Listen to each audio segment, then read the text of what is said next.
Friends, hello, wowie, man. Let's talk about these AI stocks that are just going berserk right now. We are definitely in a new pattern in the world, the market, and it is an exciting time to be an investor and be alive and watch. It's like the new .com bubble. I mean, this is like sweeping through right now. I think the last big thing that we saw in the market like this was the EV crisis that, everyone was like, I gotta get an EV, when we saw all these startup EV companies just going crazy, and that kind of fell apart. And that, I mean, we have to be honest with ourselves. A lot of that just fell through, and we had a few winners come out, and Tesla obviously was the reigning champion of that all. And Tesla is, a lot of us think it's going to be an AI company in the near future, and it kind of already is in a way. It's going that way. But not really talking about Tesla here. There's three stocks that I think a lot of people are looking at right now, and they are expensive, all but one right now. But obviously you have Super Microcomputer. That is a stock that is almost $1,000 now, but that is a stock, that is an AI stock that is going crazy, and that is just killing quarterly after quarterly, and it just is not seeming to stop. And then you have the next big one that everyone knows about right there is NVIDIA. NVIDIA is just, what do you say? I mean, they just crush quarterlies. I mean, there was literally some bulls here that thought NVIDIA was, just gonna do okay, and it's proving that this AI pop, this boom, is not stopping, and it's really confusing a lot of economists right now, because they're expecting a huge pullback in the market. They were saying here in February. Well, February's almost done. We're almost done with February. We're going into March. Now they're saying, well, March, probably into April, we're going to see a huge pullback, because these are the natural things of the market when we have an election year. And the market generally is a creature of habit. We've seen that. But right now there's new rules being written in the playbook of the stock market, and it's doing what it wants to right now with this AI movement. And AI is somewhat controlling the market right now, and that's why it's so interesting. So what am I trying to say here? What I'm trying to say is, I'm trying to answer questions, for one, because I've had so many people message me about, like, why don't you talk about AI stocks more? I really don't, because everyone else talks about AI stocks. Yes, I am involved in AI stocks. I've talked about Palantir quite a bit. That's a stock that I try to buy as much as I can. I buy NVIDIA. I try to buy as much as I can. I use these as like savings account, where the best I could tell people is, if you can't afford a whole share, obviously I don't think the majority of people can, you just start buying into it slowly, $20, $30, $5 here, $100 here, whatever you can do. Use it as a savings account, because the projection and the way these stocks, mostly that I'm talking about, and there's other AI stocks out here that are doing great, there is, but these are the ones that we are projecting that are going to be the top dogs here, with what they're bringing out with quarterlies each time and where they're going. AI is here to stay, so I think it'd be kind of crazy to say it's not. The EV market, I remember even saying back 2-3 years ago, when we saw this huge boom in all these EV companies that are now, crazy enough, some of them are gone. Like, some of them are just gone. And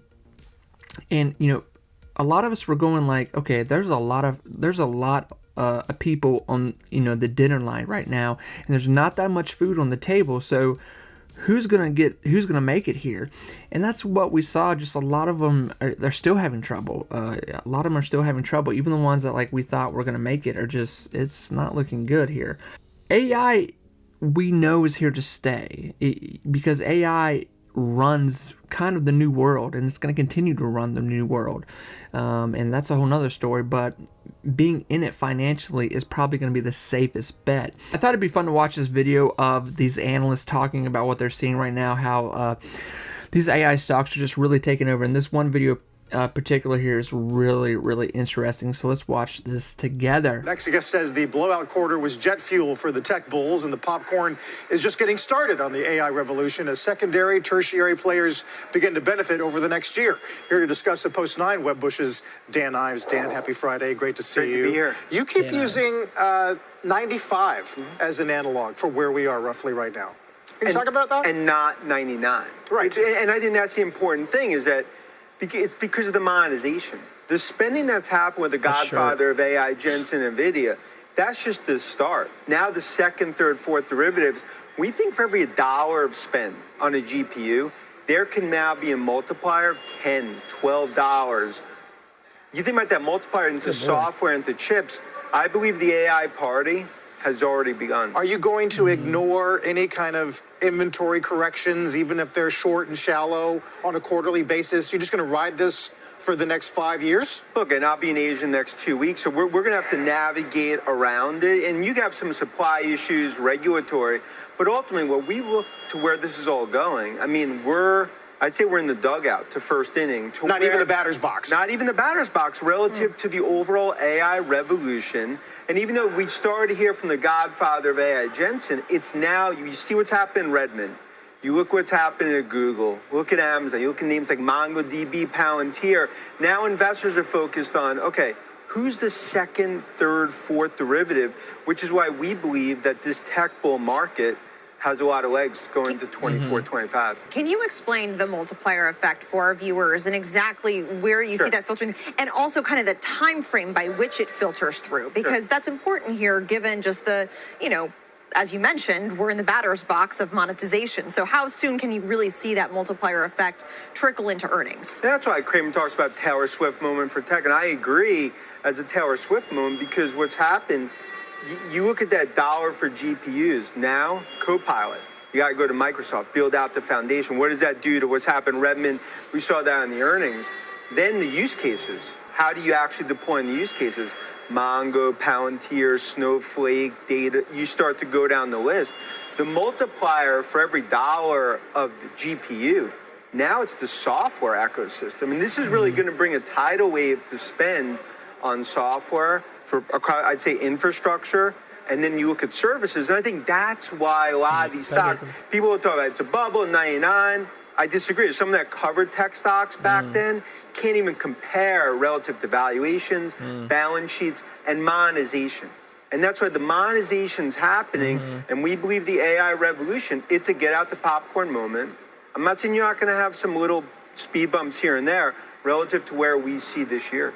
More broadly, within Mag 7, there's some discussion today about Tesla, Apple underperformance within that group. How are you thinking about that? Well, I think for Apple, we're just about to get that renaissance of growth. I mean, I talk about iPhones as just a tip relative to on the services side, and we believe the AI app store that Cook will talk about and unveil, WWDC, as well as AI in terms of exclusive LLMs in iPhone 16.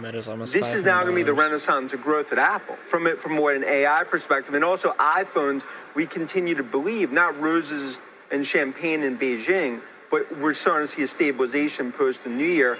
Tesla, it's definitely a white knuckle period, but we continue to believe on the other side of that is the growth, is the AI piece, is demand, where I still believe right now the street, I think underestimate what demand could. So interesting. It's so interesting just talking about like this is like the new tech bubble, almost what we're saying, but it's even bigger. And monetization over these companies and what they're producing with technology is what is driving the stock price right now with these companies. It is a wild time. I mean, I wonder if like everybody sees what's happening right now. Like I have friends that are like in the stock market. Well, I mean, they're not obsessed with it like I am, or some of us even listening. But this is a time in history right now where we're gonna look back on this and going like, God, I should have put more money in this and that. I'm going to be honest with you. I redirected my whole portfolio in December going into January of this year, where I was like, I had money in these other stocks that were doing good. They were like bread and butter stocks like Amazon, stuff like that. And I had good gains on them and all that. And I did well in holding those for a long time. But I was like, I'm missing opportunity and gains where I can be taking this X amount of money and putting it in these AI stocks that over the next 5 years will bring me way more than what these other ones can. So, I believe in diversifying to a point, and I try to. Lord knows I try to, but I'm almost at this point is, you're trying to get in these AI stocks right now, because obviously they're all competing with each other with what they can bring to the table, and some of them are really ahead of the table. And I still think, Palantir is going to be one of those bang for your bucks at the moment, but 6 months from now, Palantir could be a $50 to $100 stock if they keep getting these deals like they're getting and keep producing a massive quarterlies. So what do we say here? And probably Nvidia, Micro here, they're going to be taking splits here soon, and that's where people become filthy stupid rich. I mean, that's where people that are holding this, if you even have 100, 200 shares of Nvidia and it splits, I mean, you're talking about people becoming filthy rich overnight, and really changing their life. So it's amazing to see right now that we're watching this new evolution of people becoming rich off the AI stocks right now that took a chance on them. Because I remember Nvidia just 3 years ago, where it was like, is this really worth $100? Is this stock really worth $100? And my God, I wish I would have bought more then. Friends, I'm going to stop yapping here. Probably, to be honest, Nvidia, a lot of us are saying that's going to be $1,500 this year, if not more, if it doesn't split before then. If they're thinking they're going to have to, probably. I mean, they're going to have to. The stock is so expensive.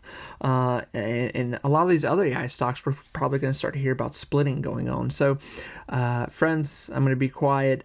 I think you need to be in AI stocks. Whether you know about it, don't know about it, you need to do some research and really consider diversifying into them.